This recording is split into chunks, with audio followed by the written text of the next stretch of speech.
Hi everyone, my name is Risha. Today is the 26th of January 2024. I'll be going over my weekly option chain analysis for Tesla for the upcoming expiry on the 31st of January 2025.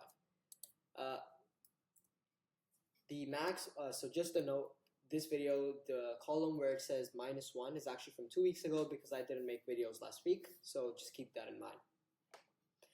This max OI for the CE has increased where the PE is the same, that's positive. The quantity is positive because CE is higher. The change is higher in PE, that's positive. The short squeeze is higher for CE, that's positive. PCR is below 1, that's negative. Implied and historical volatility are higher, that's negative. RSI is lower, that's negative. There is no divergence, that's positive. ADX is higher, that's positive. ATR is higher, that's negative.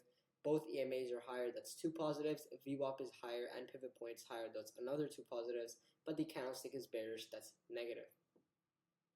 The current support is 400. The support 2 weeks ago was also 400. The current resistance is 430, and the resistance 2 weeks ago was 400. And the overall prediction from the option chain is that Tesla goes up. Now, thank you for watching. Enjoy, and I will see you in the next video.